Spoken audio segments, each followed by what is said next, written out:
Bonjour à tous, c'est Franck, votre spécialiste anti-nuisibles. Aujourd'hui, on va réaliser une intervention sur une exploitation agricole où on a, voilà, vous allez voir un petit peu tout ça, des brebis, des cochons, etc. Les gens ont dépensé des montants assez importants pour acheter des produits raticides. Ils avaient l'impression qu'au début, ça maîtrisait le problème et là, ils se retrouvent totalement envahis par les rats. D'ailleurs, vous allez les voir dans la vidéo. Donc l'intervention, je viens de la terminer. En tout cas, j'ai terminé le premier passage. Donc je pense que ça, c'est une série qu'on va faire peut-être en deux ou trois vidéos pour suivre un petit peu l'évolution de tout ça. Donc effectivement, donc, du coup, les gens se retrouvent envahis par les rats. Ils se sont fait grignoter des câbles électriques, etc. Voilà, pour les machines à traire, etc. Donc voilà, ils en peuvent plus. Voilà, ils m'ont contacté pour régler tout ça. Je vais donc vous montrer l'intervention, le premier passage que je viens de réaliser. Pour l'intervention, je n'ai pas utilisé de tapette. Je vous explique pourquoi dans la vidéo. J'ai utilisé des stations sécurisées. Et donc je vais vous expliquer en détail les raisons de ce choix. Et je vous laisse visionner ces quelques images que je vous commente au fur et à mesure qu'elles seront diffusées. Bon allez, je vous laisse regarder tout ça et je vous dis à tout de suite. Voilà, bon, déjà, donc on va faire un petit état des lieux de la situation. On puisse bien voir la configuration des lieux.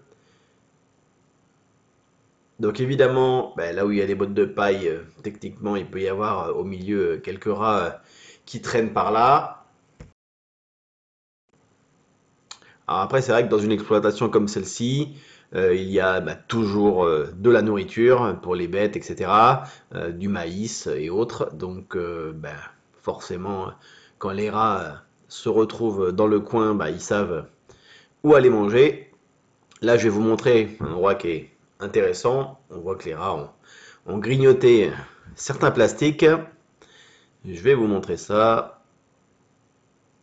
Là, aujourd'hui, j'ai mis les bottes parce que c'est vrai que il a plu beaucoup avant l'intervention là et le sol est très humide. Donc tout ça, c'est du maïs qui est pour donner aux cochons.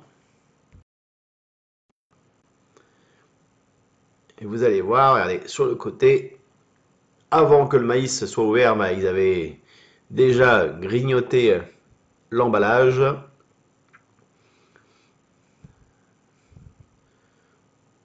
Donc là, les bottes qui sont filmées comme ça, bon, c'est un petit peu mieux effectivement que celles qui sont directement en vrac. Mais là, bon, vous voyez, vous avez des kilos et des kilos de maïs sur le sol et encore un trou que les rats ont fait et encore un autre. Et vous allez voir dans les images que j'ai tournées, voilà, les rats, vous allez les voir dans la vidéo. Donc c'est important de faire un tour un peu pour voir un peu la configuration. Alors ici, c'est un endroit qui, vous allez voir, ça bouge pas mal ici. Il y a juste la salle à traire qui est juste derrière. Quand on passe dans le trou, là vous avez un très beau trou qui donne sous la dalle en béton. Donc on peut imaginer qu'il loge par là. Ici aussi, encore un trou. Là, encore un autre. Encore un autre ici. Alors c'est toujours difficile de pouvoir définir combien il y a de draps. Voilà. Parce qu'on peut en avoir une dizaine comme on peut en avoir des centaines. Là, je vais me cogner dans la barre en métal. C'est pour ça que la caméra est un peu tombée. Alors là, encore des bottes de paille. Là, en bas de celle-ci, là, juste sur la droite, je vais vous montrer. Là, il y a un trou qui donne sous la botte de paille et sous la palette.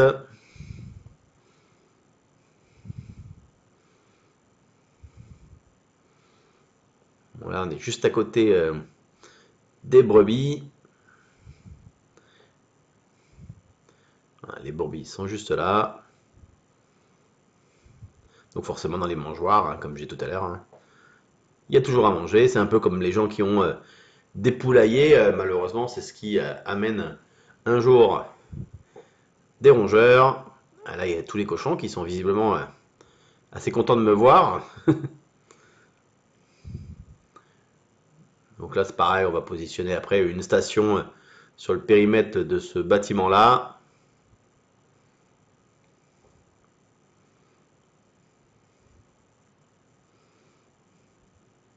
Là, on va faire le tour du bâtiment, voir comment ça se passe derrière.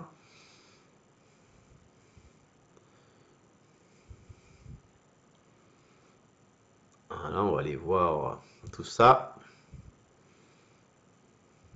Et je vous explique après le choix de mes stations plutôt que des tapettes. Bon, de ce côté-là, bon, le mur a l'air assez droit et sain. On voit beaucoup plus de traces de passage de l'autre côté qu'ici. Alors on arrive au niveau d'un autre local où il y a des brebis, des petits et des mamans. Et des rats ont déjà été vus voilà, sous les tapis que vous avez juste là, en face. Donc là, bah, c'est pareil, hein. Il y a du fourrage, il y a de quoi grignoter là-dedans.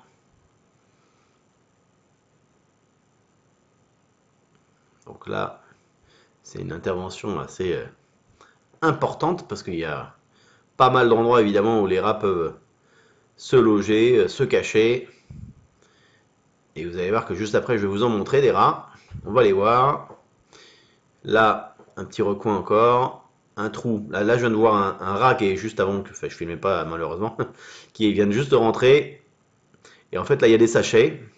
Alors, quand je disais tout à l'heure que les gens avaient dépensé beaucoup d'argent, ils ont dépensé apparemment entre 6 et 800 euros en un an de produits raticides.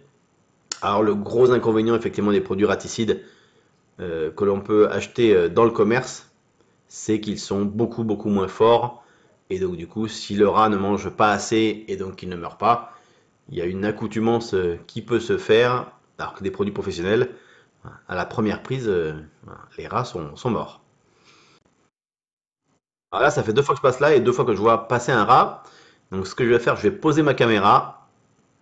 Je vais partir quelques minutes et on verra bien ce que ça a filmé. Mais à mon avis, on vient d'en apercevoir un sur la droite de poteau qui vient de bouger. Je pose la caméra, je reviens dans 5 minutes et du coup je vous mets le condensé des images intéressantes que la caméra aura prises. Et là, dès le début de la vidéo, au bout de 30 secondes de vidéo, vous allez voir, et d'un, et de deux, et c'est pas fini, et de trois. Voilà, donc sur les 5 minutes de vidéo, c'est les 3 seuls rats que ça a pris, mais bon, 3 sur ce même endroit, c'est plutôt déjà pas mal. Alors, voici les stations en question. Donc, ce sont des stations qui sont sécurisées parce que là, effectivement, on a des animaux domestiques, on a des chiens également. Donc, même si bon, les gens mettaient les produits comme ça sans plus de précautions, voilà, nous, en tant que professionnels, on ne peut pas se permettre de le faire. Donc, à l'intérieur de la station, il y a ces tiges en métal sur lesquelles on fixe le produit raticide, que ce soit voilà, les blocs, les sachets ou autres. Le rat rentre d'un côté ou de l'autre. Ces pièges-là, vous voyez, ils sont assez grands, donc le rat a largement la place pour manger tranquillement à l'intérieur. Donc, que ce soit les sachets, les pâtes fraîches ou les blocs, c'est exactement la même matière active que j'utilise. Donc, je vais mettre toutes ces stations-là, je les prépare et après je vous positionne les endroits stratégiques. Voilà. Alors, pourquoi j'utilise des stations comme ça et pas des tapettes? Tout simplement parce que là, si vous mettez 10 stations avec 10 tapettes, eh ben, vous allez attraper 10 rats. On en a déjà vu 3, enfin, autour de mon intervention, j'en ai vu au moins 6. Donc voilà, donc, il va falloir mettre à la limite 30 stations avec 30 tapettes. L'inconvénient, c'est que ben, une tapette égale un rat, alors que là, ils vont pouvoir manger tranquillement, aller mourir par là. La dose, elle est très faible, hein. Il faut 1,8 g de cette molécule-là. D'ailleurs, je vous invite à regarder l'autre vidéo sur le comparatif des différentes matières actives que l'on peut trouver sur le commerce. Et donc, c'est vrai qu'avec ce genre de procédé, voilà, honnêtement, j'ai 100% de réussite, hein. Il y a pas, voilà, ça va pas durer 2 mois. Le problème, ça va être réglé rapidement. Je vais refaire un second passage au bout de 12-15 jours à peu près. Et d'ailleurs, bah, je pense que je ferai une autre vidéo à ce moment-là pour voir justement ce qui a été consommé. Donc c'est vrai que je sais que j'ai mis 4 sachets bleus plus un bloc rose dans chaque boîte. Donc quand je repasse, je vois un peu ce qui a été consommé. Ça donne une idée. Voilà, si on a eu un ou deux rats qui sont passés. S'il n'y a plus rien, c'est que c'est vraiment l'endroit où il y en avait le plus. Je pense que là où on a vu les rats sur la vidéo, les 2 boîtes que je vais positionner là seront, j'en suis sûr, totalement vides. Allez, on va emmener ces quelques boîtes là. En tout, j'ai mis 8 stations.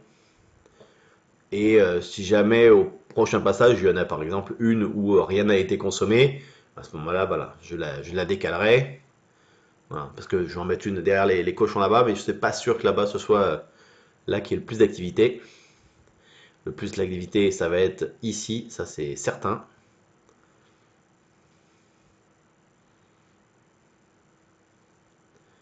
Donc, on va positionner la station. Alors, faut se dire que faut être conscient quand même que les rats, comme ils sont quand même très méfiants, d'ailleurs on le voit dans une autre vidéo que j'ai mis, que j'ai fait en caméra nocturne, on voit que le rat met beaucoup de temps avant de rentrer dans la station. D'ailleurs, on le voit tourner autour et il finit par partir sans être même d'ailleurs rentré dans la station. Donc, parce que comme ils sont très méfiants, ils vont pas y rentrer comme ça au premier passage. Il va falloir une adaptation et de se... Ah, bah oui.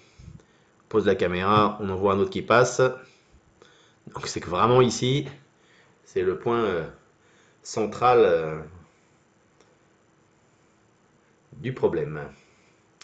Donc la station, voilà, je voulais mettre comme ça, bon c'est pas terrible comme ça. Je vais plutôt, voilà, la positionner comme ça. Alors le trou d'ouverture, voilà, il faut toujours essayer de le mettre contre le mur, parce que les rats ont toujours tendance, quand ils longent un mur, bah, effectivement, plutôt longer le mur que de traverser en diagonale.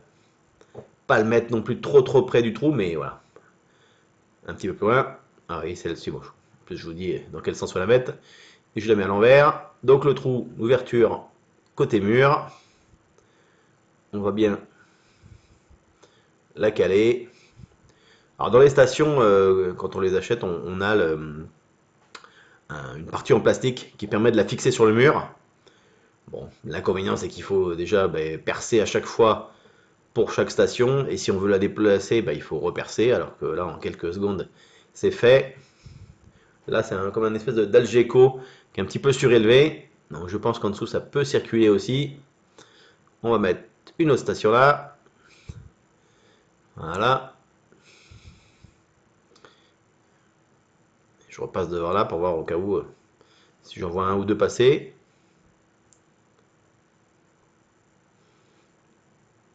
Ça, c'est juste de l'autre côté du mur. Là où on voyait justement les rats circuler. Le trou est... Il n'est pas là, il est juste de l'autre côté encore. Je vais vous montrer ça juste après. C'est vrai qu'en plus, bon là je mets une station, c'est très sombre. Donc c'est vrai que l'avantage aussi pour les rats, c'est que comme il fait sombre, ils sont bien, ils sont tranquilles. Je vais vous montrer donc du coup l'autre côté. Voilà, le trou qu'on aperçoit au fond là-bas au sol, c'est ce qui donnait. Là c'est la salle pour traire les brebis. Et donc les rats ils passaient juste ici. On aperçoit d'ailleurs, quand on regarde un peu le trou, je regardais par où ils peuvent passer. À mon avis, ils doivent longer le sol, ils ne doivent pas monter plus haut au niveau de la charpente. Alors, on aperçoit la station qui est juste de l'autre côté. Et à mon avis, ils se faufilent au fond là-bas et ils sont peut-être pas très loin. Mais oui, il y a forcément à manger, ça c'est inévitable. On va aller voir un peu par là-bas comment ça se passe. Alors, si j'avais pas ma lumière là, on y verrait absolument rien.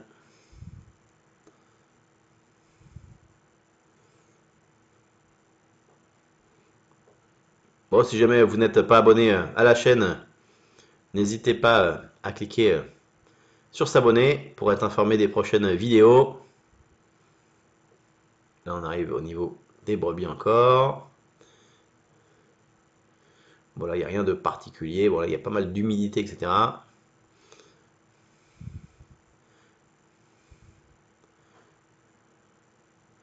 Bon, allez, on va faire le tour. On va retourner vers les cochons pour mettre les stations par là-bas.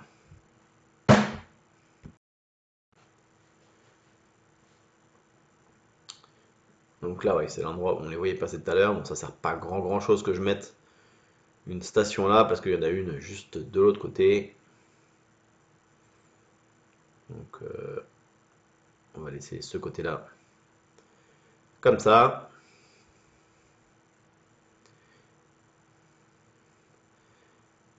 Alors ici, on aperçoit peut-être pas trop bien sur la vidéo, mais c'est vrai qu'on voit quand même, il y a quand même des trous dans la paille. Je vais mettre une station ici, voilà.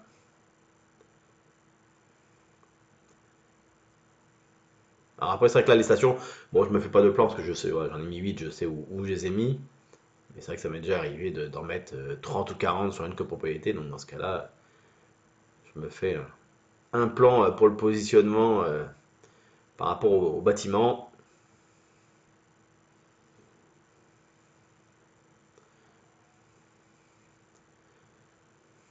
Donc l'essentiel, c'est quand même voilà, d'enrayer le problème à l'extérieur. C'est ce qui finit par se retrouver dedans. Vous voyez là, dans le trou, on voit un trou en dessous au sol, là, sous la palette.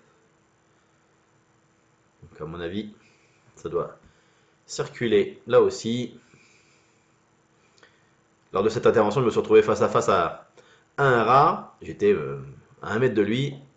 Et bah là, il y en a un mort d'ailleurs. Je vais le ramasser après. Je me suis retrouvé face à lui. J'ai filmé et en fait, ben, j'ai dû faire une mauvaise manipulation. Ma caméra ne l'a pas enregistré. Vous voyez, encore un trou. Donc là, clairement, il y a également du passage ici. Après, c'est avec les bâtiments agricoles comme ça, bon voilà, c'est impossible de les rendre étanches. C'est forcément ouvert en permanence.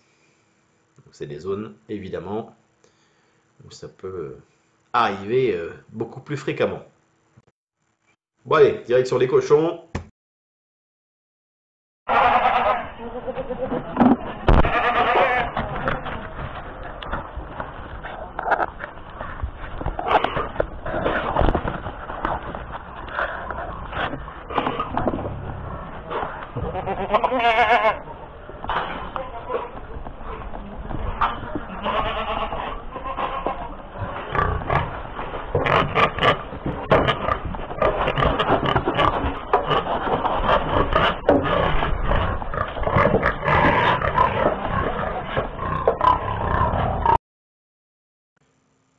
Les cochons étaient toujours aussi contents de me voir, visiblement.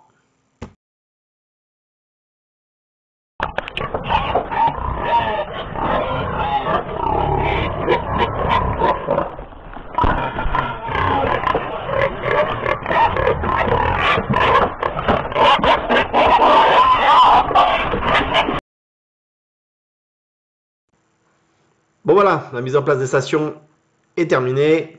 On va laisser le traitement se faire. Et puis ben, on va revenir dans une douzaine de jours. C'est donc l'avantage principal d'utiliser des stations comme ça. C'est de ne pas revenir au bout de 2-3 jours, comme si on mettait des tapettes. Merci d'avoir visionné cette vidéo, qui est assez longue, voilà, je le reconnais. Et puis je vous dis à bientôt pour le second épisode ou d'autres sujets.